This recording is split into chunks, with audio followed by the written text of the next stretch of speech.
ভারতের সঙ্গে সম্পর্ক নতুন করে শুরু নয়, বরং পুরনো ভিত্তির ওপর ভর করে আরও বিশ্বস্ত করে গড়ে তোলার বার্তা দিচ্ছে ঢাকা।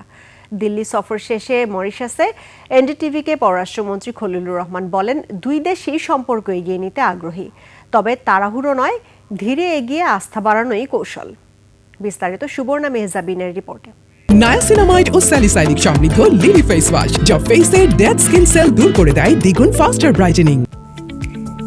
সামনে এগিয়ে যেতে সম্পর্ক গতিময় করতে চায় ঢাকা ও Delhi.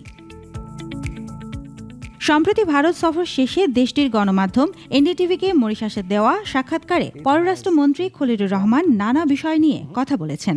Supported by, as you have said, very strong.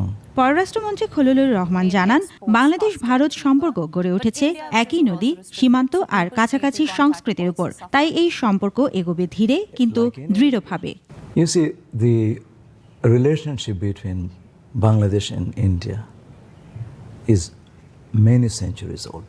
নয়াদিল্লির পরিবেশকে ইতিবাচক বলছেন তিনি। দুই দেশই এখন সহযোগিতা বাড়াতে আগ্রহী। তিনি বলেন, এর প্রতিফলন দেখা যায় দিল্লিতে স্বাধীনতা দিবসের আয়োজনে একসঙ্গে বাজে দুই দেশের জাতীয় সঙ্গীত। You cannot draw the map of India without drawing the map of much of Bangladesh. That's true. So that's the reality. Yes. মধ্যপ্রাচ্যের উত্তেজনায় বিশ্ববাজারে জ্বালানির চাপ বাড়ছে। এই সময়ে সহযোগিতার সুযোগ দেখছে ঢাকা। এছাড়া পররাষ্ট্রমন্ত্রী জানান, পানি বন্টন নিয়েও চলছে আলোচনা। 1996 সালে গঙ্গা জল চুক্তি এই বছরের শেষের দিকে পুনরালোচনা করা হবে। Arrangement for sharing Ganges water in an equitable and climate proof manner.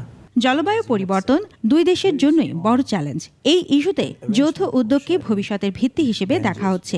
একই সঙ্গে মানুষে মানুষে যোগাযোগ আর ভিসার সহজ ব্যবস্থার উপর জোর দিচ্ছে Dhaka. I think we'll be able to find solutions that are durable. Subarna Mehjabin, 21 television.